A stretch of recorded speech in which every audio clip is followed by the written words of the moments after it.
Hey guys, how's it going? This video is going to be the 5 misconceptions of stone energy video. This is something I've been wanting to do for quite some time, and we're gonna mention a lot here. We're gonna debunk some things. There's a lot of stuff on stone energy and crystal energy and crystal healing and all this stuff. In the metaphysical, the spiritual, and the New Age community. That, just quite frankly speaking, it's just not true. and As a metaphysical practitioner myself and someone who loves and really is passionate about stones and the metaphysical and and crystals and spirituality and etc.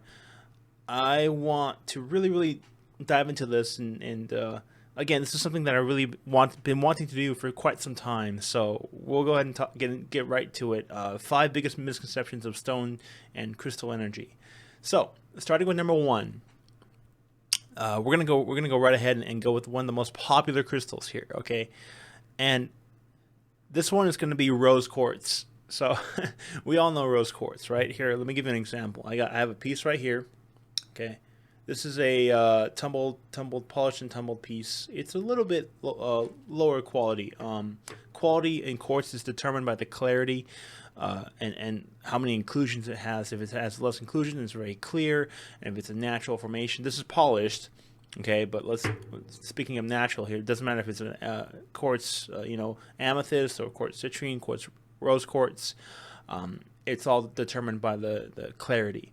And if it's a terminated point, how the point is shaped and how well, the striations are, etc. These things all factor into how good of a quality the quartz is. Now, with tumbled pieces, you just kind of, look at how clear it is and the color saturation when it comes to whether it's rose quartz or amethyst. So I can put these two together and show you guys exactly what I'm talking about here.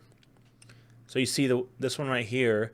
On your guys' left, my right, is going to be much more clear, They're both tumbled. They're both polished and tumbled rose quartz. This one's much more clear. This one's much more milky. So, rose quartz. What is it? What does it do metaphysically? How does it benefit you energetically? Right. A lot of people will say rose quartz is the stone of love, the stone of unconditional love. Heart energy. Blah blah blah. Well, there is some truth there, but there's a lot of falsehoods and misunderstandings as well. Okay, rose quartz does actually affect the heart energy, the heart chakra. Yes, that's true. But a lot of people will, give somebody rose quartz if they're going through a hard time or, this kind of thing. And if their heart's hurting or something, they'll say, oh, let me give you rose quartz, so you can, so it promotes unconditional love, etc. This is one of the biggest misunderstandings and misconceptions of rose quartz and stone energy in general there is in this whole entire field. Rose quartz. Okay, let's talk about quartz first of all. Quartz is an amplifier.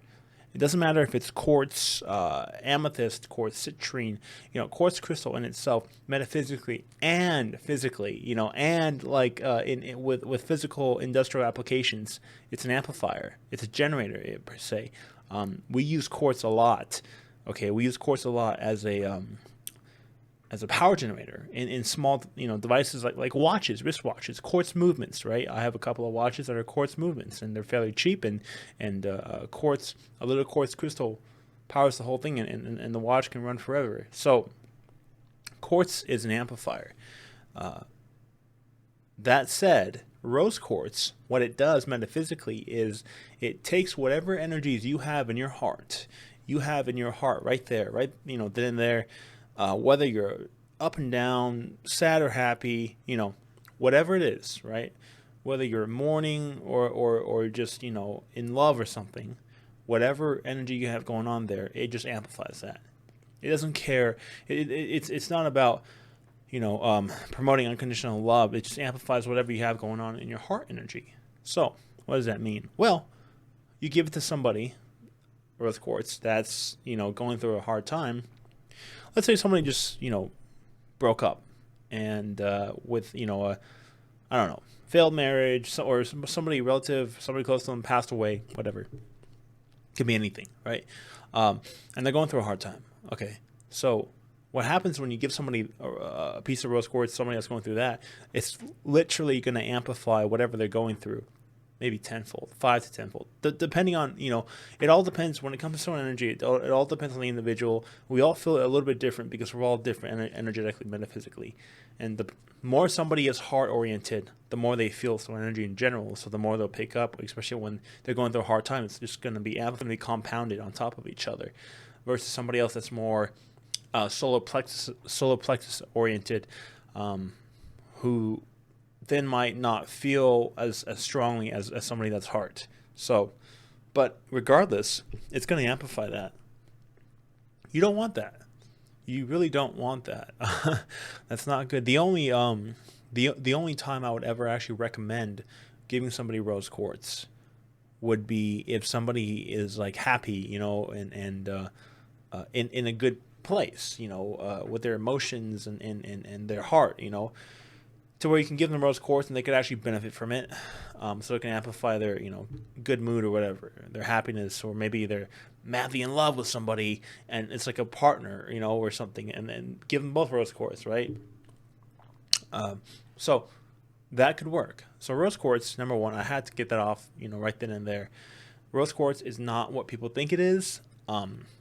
Out of all the 5 things I'll talk about today, rose quartz is the only one that I'll say, like, you can still go ahead and get one for yourself, no problem. Just be careful about how to use it and how you apply it metaphysically, because it does, in fact, screw some people over sometime. I've spoken with people before where it's like, they went through a hard time. Somebody said, "Hey, let me give you some rose quartz." I've heard this multiple times, actually. I used to give these stone energy events, and I would talk to people afterwards, and they would tell me these stories about their experiences with stones. And it was so funny. One time, this girl, she said, "Hey, yeah, my friend gave me a rose quartz, and it made me more jittery, more anxious, like almost like double or triple." And I just kind of, I said, "Well, there you go." It just clicked in my head. So that was very interesting. Getting feedback from people that kind of intuitively knew something was going on with rose quartz, even though they didn't actually know that this is what rose quartz actually does. These people most likely assumed that rose quartz was just the crystal of unconditional love, and what all these other people have been saying about it. So, guys, I really want to tell you, be careful. And there's a lot of people out there, okay? There's a lot of people that promote this stuff who are big stores, big time. Most of these people can't really feel or understand stone energy like that, like this. Like, it's a lot of them are just out to sell you a product. Okay, so I'll probably mention that again in the next few things we have on the list here. So rose quartz, number 1. Okay, let's go ahead and, oh, by the way, I'm gonna give you guys visuals here for explanations and stuff like that to further drive the point home, because I don't have all of these stones on me. Some of these stones I'll never ever have on me. I'll never buy them. I'll never obtain them. I'll never so I'll have it up here on the screen for you guys. But rose quartz I do have. That's the only one I do have. Okay, so number 2 is going to be lab grown crystals. Okay, and more specifically, what's been commonly dubbed green ghost, I believe is what it's called. So we can go ahead and go to the screen right here. So green ghost. Okay, so we're looking at what they call natural green ghost. It's so funny that you actually use the word natural. Like, it's not natural at all. It's completely grown in a lab. Green ghost phantom quartz. So what is this? Well, first of all, let's talk about where it comes from. It comes from China. A lot of, I would say 90%, over 90%, like 95% estimated, guesstimated percentage of all lab-grown crystals that are sold in the market today as a metaphysical crystal or something comes from China or India, but vast majority it comes from China. They have the means to mass produce this kind of stuff, and they have the volume and all that. When it comes to this production-wise, they're like, that's their gig. So in everything, obviously, not just crystals. So what is this stuff? Okay, so It looks pretty. You're like, wow, look at those phantoms, you know, and look at the matrix. It's crystally everywhere, points everywhere, terminations everywhere. Well, no, it's got no energy. Okay, lab grown crystals has no. First of all, it's got zero metaphysical properties. Zero. It's got no energy at all, because it's grown in the lab. Okay, so what is this, and why is it so popular? Well, why is it so popular? It's hard to say. You know, the market is what it is. The market determines, you know, what's in style and what's popular. Even though these stones have been around forever, this has been a fairly recent production. And what they're trying to do is they're trying to copy a mineral that comes out of China that's actually real and natural, and comes out natural with green fuscite inclusions, which is this right here. So I'm going to switch over to a different tab. Okay, so here we go. Let me scroll down here. So this is actually quartz crystals with green fuscite phantom. Fuscite is the green mineral you see in the quartz included. So, you know, that's the terminology. So this comes out. This comes only from China, like inner central. There's a couple of mines. China's big on fluorites. There's a lot of natural minerals now. You know, there's a lot. Let me just say this right now. There's a lot of natural minerals that comes from China. Beautiful specimens. You know, world-class specimens that comes from certain mines in China. A lot of fluorites come from China. A lot of different variations of quartz, and even gypsum comes from China. Beautiful smoky quartz and garnet. You know, like there's a lot of stuff. Okay, so I'm not bashing that completely, but I gotta call it like it is.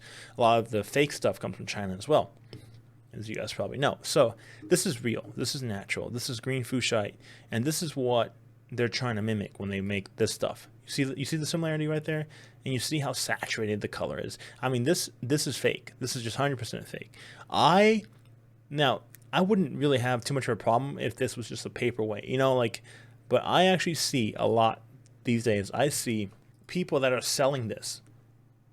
Okay, stone shops, big time, big and small stone shops, merchants, what have you, whether it's online or in person, or on social media. People are promoting this and selling this as a metaphysical tool, saying it has healing properties and all this other BS. Okay, it doesn't. It doesn't have anything. It has nothing at all. It has zero energy. Zip, zero, nada. It doesn't. There's no healing. There's no nothing. It's literally just like glass. But there's people out there that are promoting this and saying it because A, they can't feel, see, or understand anything for themselves metaphysically, you know, and B, they're just trying to make a buck, you know, and the vast majority of people that are into this stuff are just beginning to wake up, and you know, the vast majority can't feel its own energy. I mean, the crystal industry is a big industry now. It's you know, blown up because people are waking up. People are getting more into spirituality, metaphysics, you know, holistic lifestyle, blah blah blah, eating healthy, the whole umbrella, you know, that covers everything that's been going on in the last decade, you know, and it really kicked in since 2010, 2011. But there's people out there selling this stuff that, and I actually know vendors because I know a lot of vendors now that sell this from China, and they tell people, hey, no, it's just, you know, grown in a lab. I'm okay with that, but then you have people that buy this and try to sell, and then they say, oh, it's got energy, it's got whatever. You might even find these in your local stone shop. You know, you might have already seen these before. Telling you guys right now, this is lab grown. It's got nothing in it. Anybody that's saying otherwise is deceiving, either deceiving you or lying to you out of their own ignorance or on purpose. So that's something I really want to, you know, take that home. There is like, be aware of this, and also anything lab grown. There's plenty of lab grown. Now, let me give you another example of different lab grown crystals that are not that one. So this is what lab grown quartz looks like. I've seen stone shops laboratory grown, you know, cultured quartz. I've seen stone shops sell the stuff and say, yeah, it's lab grown. So it's a cool thing to have, you know, just as like a decorative piece, but it's got no energy. It looks cool. It feels cool when you hold it. Yeah, but it's got no energy. Okay, just keep that in mind. So if anybody is selling this as like, oh, it's got metaphysical properties, nope. They're lying to you, whether it's out of their own ignorance or just straight up, you know, you know, lying to you. So that's number 2. Okay, lab grown quartz and green phantom quartz. We'll put those together. So number three is going to be dyed quartz. This is one I really just can't stand. I mean, gosh. Dyed quartz. What am I talking about? Well, let's go back here to the screen. Let me give you guys a visual example. Okay, dyed quartz. Boom, right here. Look at this. This is just regular pieces of quartz crystal, probably lower quality stuff that, wouldn't sell otherwise because it's, lower quality. So what they do is it's just a big marketing scheme where they just kind of dye it with different food coloring dyes. And again, most of this happens in China. Some of it happens in Brazil. But mostly it happens in China. This stuff to me is just like deplorable. Like, I just can't stand this stuff. Like, this is just, I don't know, there is a market for this, right? And the market is predicated on people that can't feel and don't understand what it is, and they just see something that looks pretty. The market is fueled by the aesthetics, and unfortunately that's how it is in this field, where aesthetics is something that overrides the actual metaphysical purpose of some of these stones and crystals. And that's where you get a lot of this stuff that comes into play, and it creates a whole market for the stuff. And then people start producing this stuff, and now you see it everywhere. This stuff is just, I'm just totally not a fan. Sometimes when you pick this stuff up, a dyed quartz, whether it's a slab, sometimes they cut them into slabs and make coasters and all this, other various home decor kind of stuff like that right here. See that? Like a slab. And they call it natural, which blows my mind. It's like, it's not natural, it's dyed. Come on. Sometimes you will still like feel some energy from it, but it'll be very faint. It'll be very weak, because what they do is, in order for them to get this color synced into the crystal itself, they have to put the food coloring or whatever coloring, whatever chemical process they use on top of the crystal, and then they cook it. They bake it in an industrial oven, overnight, 24 hours, 48 hours, and then it comes out like that, like so. Okay, so, like, look at these. These are just total fakes. So, anyway, dyed quartz, one of my pet peeves. Like, actually, all of these are going to be my pet peeves. So, okay, moving on here. Number four is going to be a broad one. It's going to be crystal trends. So the way information is disseminated today, and the way it's spread in such a fast, paced environment where everything is just bombarding you, with social media, and how we're all kind of hooked on these, 10-second clips on whether it's TikTok or Instagram or something, or even YouTube, right? We're hooked on this very fast-paced, ADD style form of sending information, and people are losing their patience. People literally have no patience because of this. It's like people, the mass public is being manipulated and conditioned into being hooked on it, and this is now the norm. And now people can't sit and watch a 10-minute video. It has to be 10 seconds, otherwise they lose interest. Everybody's getting ADD now. So, crystal trends.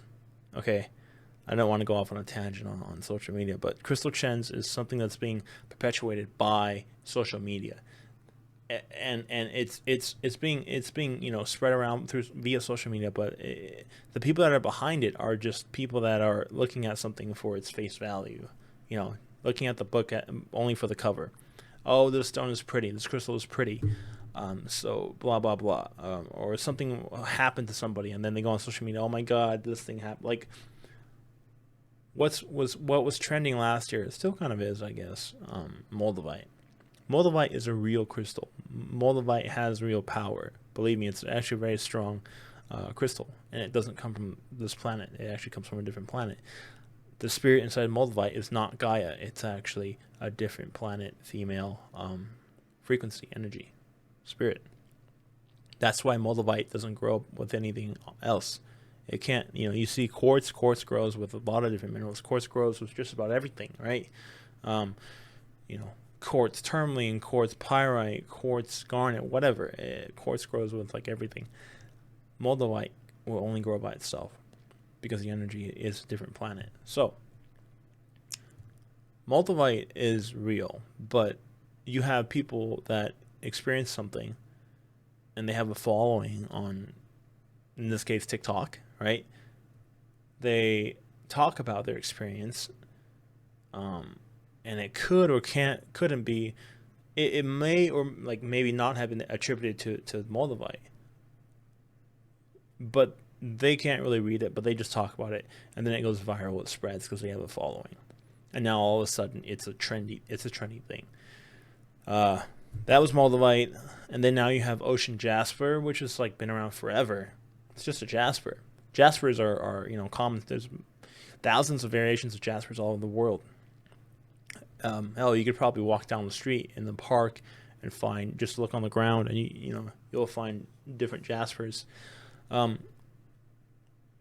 Jaspers are really, they have nothing too special. They have metaphysical properties. Believe me, they do. But it's just a jasper. Now all of a sudden, ocean jasper has blown up because somebody on social media or has decided, wow, this is a very pretty crystal, and let's make it, let's spread it around. All of a sudden it goes viral, and then the price increases 10 times. Man, if that's not inflation, I don't know what is. The social media tax, that's what it is. The social media viral video inflation. That's what we'll call that. Crystal trends. They're the worst because these stones, first of all, just because something's trending doesn't mean it's necessarily good for you. Okay, like just because something is trending and in fashion doesn't mean, especially when it comes to metaphysical uses with crystals, it doesn't mean that okay, just because it's trending that it's good for you. No, that's not how crystals work. Crystals, there's thousands of crystals, and because we're all different metaphysically, we're gonna need different stones that match our energy, where that can help us. It's not just, okay, this one's trending, this one must change my life. No, like what happened with moldavite. So that's why it's kind of annoying when I see this.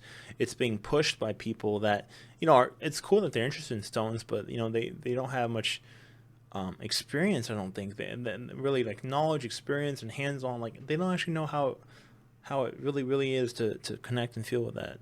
And that's what I've been trying to promote this whole time. But then people, oh my gosh, it's pretty. They pick something up, they judge it almost strictly on aesthetics. Oh my gosh, this is so pretty, let's make a video about it, and boom, blows up. It's a very shallow way to go about this. And I get it. Look, crystals are beautiful. Nature's art, Mother Nature's art, Gaia's art. And it is perfect. It is beautiful in every single way. And I am a big fan of the aesthetics of crystals as well.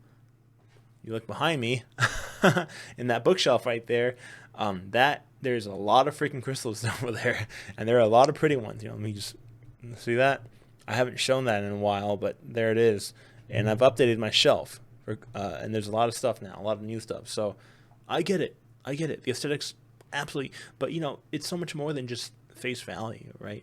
And when it comes to metaphysical uses, it's totally different.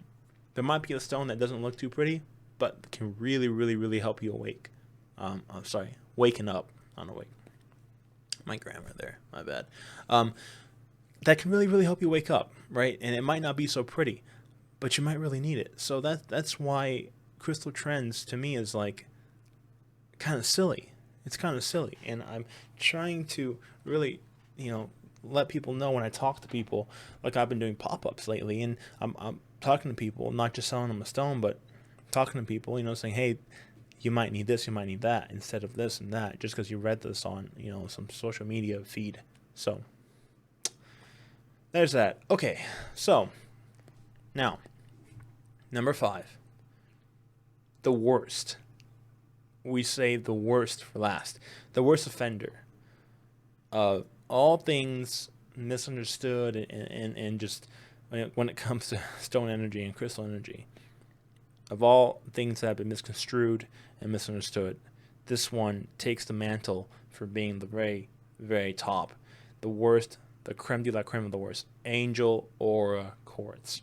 I don't have a piece. I'll never get it. So again, we'll go to the screen here and I'll show you a visual example of what I'm talking about. This stuff right here. Okay, angel aura quartz. You've probably seen this before. So what it is they take regular quartz crystals. Sometimes they take like black kyanite, blue kyanite. They can take almost anything, but mostly they take regular quartz. And I'm getting sick just looking at this, honestly. So they take this stuff, okay, and they take a regular quartz and they coat it with a powder. This powder is most commonly titanium, but it can be other things too. I'm not sure exactly of the chemical mixture, but it's mostly titanium powder. And they coat these quartz crystals that are, again, medium grade, not the best grade, blah blah blah.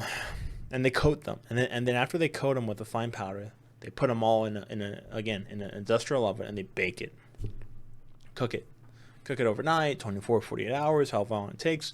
And after they cook it, it comes out like that, or it can come out like this, and most times it does, because they've got this mastered now, this process. So angel aura quartz, that's what it is. So the reason why this takes the mantle as being the worst is because when you do this, when you take another mineral, titanium powder, whatever it may be, and you forcefully adhere it to a quartz crystal, it's about the closest thing, I think, to energetical rape. It probably the closest thing. I don't know. Maybe there's other things that are closer, but it really screws up the energy. Let's just say that. Okay, it really screws up the energy. And I mean, I'm just looking at this, I can feel stone energy really easily, as can most of you guys. Just looking at it kind of makes me sick. So I'm gonna switch over here back to the screen. Okay, so angel aura quartz. When you hold, when you take a piece of this and you hold it with your fingertips and you feel the energy, you are gonna feel sick. If you can feel stone energy, I guarantee you will hold that and you will feel sick to your stomach. It'll go right to your stomach and you're gonna feel sick, maybe even your heart, but you're not gonna feel good. I guarantee you will not feel good. And there's so many people today, big huge stone shops with lots of customers and clientele, promoting this shit, saying, "Oh my gosh, this is the crystal angel aura quartz. Look at this; it's so pretty. The stone of unconditional love." These guys, again, they're selling it to you based off of their own ignorance. Ignorance. They can't feel anything. They can't understand anything. They're just selling a product, whether it's intentionally or unintentionally, aware of what it really is, which is just a very sickening energy that can really screw you up. I mean, really metaphysically, and the more sensitive you are, the more you feel it, etc. So I see this all the time. Social media feeds, people are promoting this stuff. They take it out and take a photo shoot, and again, all aesthetics. These people are saying, "Oh my gosh, look at the colors." They're going based off of aesthetics and just the it's a very shallow mindset. It is so beyond shallow. It's like, I can't even deal with it. Like it's such a shallow mindset and a shallow approach on crystals and stones just because it's pretty. When in reality it's got the most sickening energy that you could actually ever feel. This angel aura quartz crap, like it shouldn't even be, honestly, it shouldn't even be allowed from a metaphysical standpoint. Like people should, but hey, there's a market for it, and that much I get. People want to buy it because it's just ignorant people selling something to even more ignorant people, and they will be willing, to create the market for it. What really gets me is when I see these big stores and big shops, whether again online, social media, or physical, stone stores, companies that promote this crap, and say it's like, oh, the stone, the crystal of unconditional love. They can't feel anything. They obviously, first of all, when they do that, I know right away they can't feel, see, or understand anything metaphysical. They're duds, pretty much. It's either that, or they're willing to just compromise all of that and just sell something to make some money. Both of them are, not not good. But it just like it blows my mind. And then people who, again, selling to people who can't relate or don't understand it at first. And I've actually heard from people that began their own waking up process, and they'll tell me, hey, I picked up an angel or a quartz crystal in my local stone shop, and I felt sick to my stomach. And I say, yep, that's exactly how that's exactly how it feels, because you're literally adhering something to something else that's not supposed to be. Like, it's just not supposed to happen. The best thing you can do if you have an angel or a quartz crystal, and if you see these things, the best thing you can do for that crystal, that spirit inside that crystal, that every crystal, every mineral on this earth has a piece of Gaia because it comes from her body. Okay. So it is aware in a sense. The best thing you can do is take a hammer and crack it. That's the best thing you can do. It releases the energy because the coating is all around the crystal. But when you take a hammer and you crack it in half, it's just like, it's really the best thing you can do in that scenario. So yeah, that's about it, guys. Those are my 5 biggest pet peeves when it comes to crystals, and the biggest misconceptions in my opinion. Now, an honorable mention: heat treated citrine versus natural citrine. Okay, I made a whole video about this in the past, maybe a couple years ago. I didn't talk about it here because heat treated citrine, you don't adhere anything. You're not adhering a different mineral to that. You're just baking it, and when you cook a crystal, you can't kill the energy. That's the thing. You can't kill the energy through those means. What happens is if you cook crystal like at a high enough temperature, it's just going to leave and go back to the main body of Gaia, the planet itself. The crystal is like a physical vessel, just like our bodies are for our spirit. So it's like what they do with sand. If you go to the beach and you put your hands in the sand, you relax, you're gonna feel energy because it's crystals. But when you take sand and superheat it and blow it into glass, it's got no more energy. Energy just goes back. But okay, so going back to heat treated citrine, when you cook heat treated citrine, you don't cook it at a high enough temperature for that to happen, but you do change the color. However, it does actually have metaphysical properties of citrine. When you do that, it just isn't natural. That's why I didn't mention it, because I still recommend, if you're looking for citrine for the metaphysical properties of citrine, focus, solar plexus, energy, focus. Citrine's all about clarity and focus. You can get heat treated citrine, no problem, and it will probably give you that metaphysical benefit. Personally, I prefer natural citrine, and I sell natural citrine. I don't have any heat treated citrine, but it's an honorable mention. I didn't put it on my top 5 because it's not that bad compared to the other ones. Just the complete misconstrued definitions that the market and this whole ethos has of spirituality and New Age beliefs and metaphysical and crystals, etc., has given it. So, with all that said, there's my list. I hope this was informative for you guys, and I would just say, most of you guys already know, but that crystals, don't follow trends, right? Don't go for something that's just because it's like pretty, like eye-catching. Like that's the biggest trap, and it's all fed on this. It's all predicated on aesthetics, and I get it. But look, don't, because when you're talking about strictly metaphysical and spiritual and what can benefit you energetically, it might not be that really pretty crystal, right? That really pretty amethyst cluster. It might be you might need something else, like I don't know, obsidian, right? Not the rainbow obsidian, just a black obsidian, or a shungite. Shungite's just like a polished shungite, just like a rock. It looks just like a rock, and it's not the prettiest, but it really helps you out sometimes. Just be aware. Just go to what you're drawn to, but make sure that feeling of being drawn to something isn't influenced by your own shallow perception of strictly aesthetics and strictly, oh my gosh, it's so pretty, so I'm drawn to it. That's not actually how being drawn to something works. When you're being drawn to something metaphysically, energetically, You're being drawn to it because you can benefit from it, because you need it. So anyway, guys, hope it was informative, and I'll see you guys soon. Thank you.